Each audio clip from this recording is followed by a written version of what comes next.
পৃথিবীতে দু ধরনের মানুষ দেখা যায়, যারা ভগবানকে পাওয়ার জন্য সব কিছু ত্যাগ করতে পারে।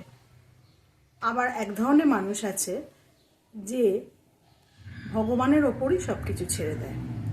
আজ এই ধরনেরই একটা গল্প আমি আপনাদেরকে শেয়ার করব।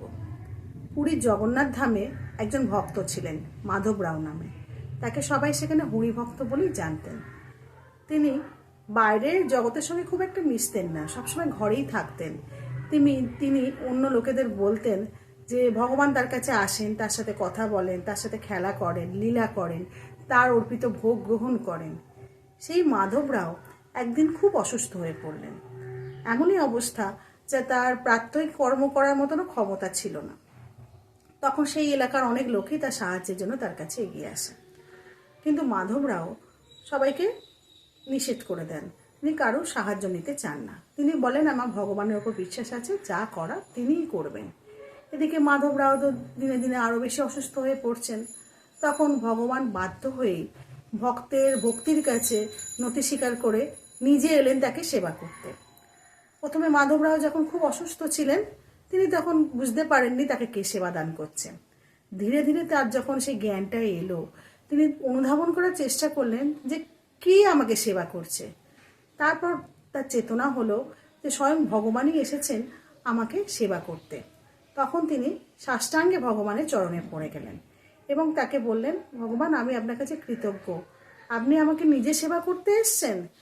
তখন ভগবান উত্তরে বললেন যে কিছু তো আমার করার ছিল না, তুমি এত অসুস্থ, তোমার বিশ্বাস ছিল আমার ওপর যে আমিই তোমাকে দেখে রাখবো, তাই তোমাকে সেবা দানের জন্য আমাকেই আসতে হয়েছে। তখন মাধব রাও তাকে বললেন, ভগবানকে জিজ্ঞাসা করলেন যে ভগবান, আপনি তো এত ক্ষমতা, আপনি তো এত সর্বশক্তিমান, তাহলে আমি কেন এত অসুস্থ হলাম? আপনি তো আমাকে অসুস্থতার হাত থেকে বাঁচাতে পারতেন। তখন ভগবান বললেন যে এটা তো তোমার নিয়তিতে ছিল, পূর্বজন্মের কর্মের দ্বারা তুমি অর্জন করেছো, সেটা তোমাকে ভোগ করতেই হবে, এবং এখনো পর্যন্ত তোমার সেই কষ্টভোগ রয়েছে আগামী 15 দিন।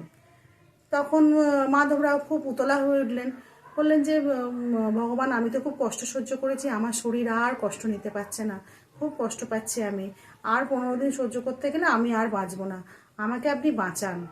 তখন ভগবান বললেন, ঠিক আছে, তোমাকে আমি রোগ থেকে মুক্ত করলাম, আগামী 15 দিন তোমার সেই রোগটি আমি আমার শরীরে নিচ্ছি।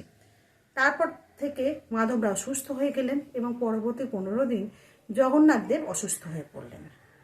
সেই রীতি বজায় রেখে এখনো পর্যন্ত জগন্নাথ দেবের স্নানযাত্রার পর 15 দিন জগন্নাথ দেব অসুস্থ থাকেন। সেই সময় মন্দিরের দরজা বন্ধ থাকে, এমনকি জগন্নাথ দেবের পাকশালা, যা বছরে কোনো সময় বন্ধ থাকে না, ওই 15 দিনের জন্য বন্ধ থাকে।